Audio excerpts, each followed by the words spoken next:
Olá pessoal, nessa aula a gente vai falar aí sobre limites laterais, tá? Então, a gente não vai tratar com rigor matemático, a gente vai só conversar sobre essa questão de limites laterais. Então, o que a gente observa aqui? Você tem um limite de uma função, né? Limite de f de x quando x tende a A. O nosso objetivo aqui é observar o que acontece com f de x quando x tende a um valor A. Beleza. Só que esse x ele pode tender a A pela esquerda, né? E geralmente a gente coloca dessa forma aqui, ó, x tende a A e é um sinalzinho negativo aqui, certo? Ou esse x pode tender a A pela direita. Então aí quando o x está tendendo a A pela direita, geralmente a gente coloca dessa forma aqui, tá bom? Representa dessa forma. Então, quando se fala de limites laterais, eu estou buscando observar o comportamento de f de x quando x tende a seja pela esquerda, seja pela direita. A notação que a gente utiliza para limites laterais, quando quando se trata de limite lateral à esquerda, a gente trabalha com essa notação aqui, né? X tende a e o sinalzinho negativo. E quando o limite lateral é à direita, a gente trabalha com esse símbolo aqui, né? Limite de f de x com x tendendo a e aí o sinalzinho positivo aqui, ok? Então, isso é o que difere o tender à esquerda com o tender à direita de um número qualquer, certo?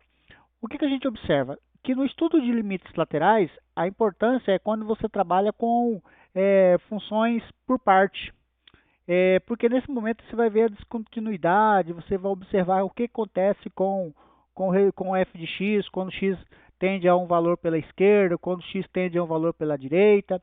E se esses valores forem iguais, logo o limite de x, o limite da função com x tendendo a esse valor, ele existe, certo? Então, basicamente, os limites laterais ele vem para quê? Ele vem para validar a definição de limite, certo? Então, para que esse limite exista, é necessário que os limites laterais a esse número também existem e, consequentemente, iguais, ok? A gente vai colocar um exemplo aqui de quando você tem aí os limites laterais de forma bem tranquila, certo? E a gente vai colocar um outro exemplo. Vamos lá. Primeiro exemplo. Vamos dizer que você tem uma função f de x é igual a 2x mais 1, certo? E você quer calcular o limite de f de x com x tendendo a 2 pela esquerda e calcular o limite de f de x com x tendendo a 2 pela direita. Observa que a função vai ser a mesma. Qual é a função? Qual que é f de x aqui? F de x é 2x mais 1. Então, f de x, limite de 2x mais 1, com x tendendo a 2 pela esquerda.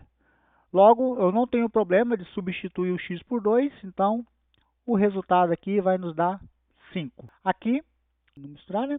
Aqui a gente tem a ideia de limite, a função é a mesma, 2x mais 1, com x tendendo a 2 pela direita. Então, observa que eu não tenho problema de substituir o x por 2 também, e o resultado aqui vai ser 5. Isso aqui, pessoal, eu calculei os limites laterais com x tendendo a 2.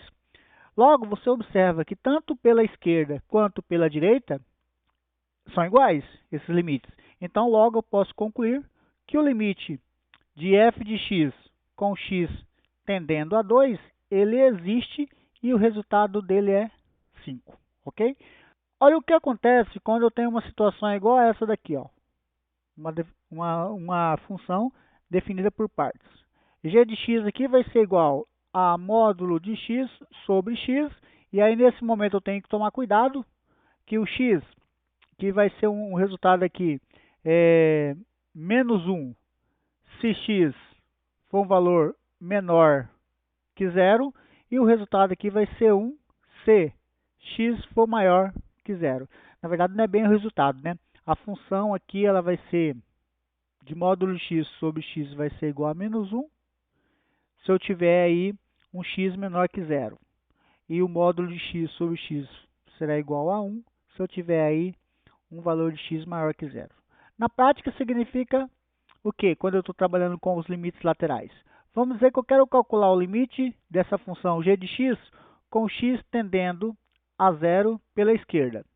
Então, o limite de g de x, que é o módulo de x sobre x, com x tendendo a zero pela esquerda. Então, nesse momento, eu estou observando que o x ele é um valor menor que zero. Vai ser essa constante menos 1, com x tendendo a zero pela esquerda. E nós sabemos que o limite de uma constante com x tendendo a qualquer valor sempre será a própria constante. Ok? Beleza. Agora vamos calcular o limite de g de x com x tendendo a zero pela direita. Então agora eu estou em busca de valores maiores que zero. Então eu vou utilizar isso aqui agora. Então isso quer dizer que eu tenho o limite da constante 1 com x tendendo a zero pela direita. E nós sabemos que o resultado aqui é a própria constante. Então, se você observar aqui, me deu menos 1 e aqui me deu 1.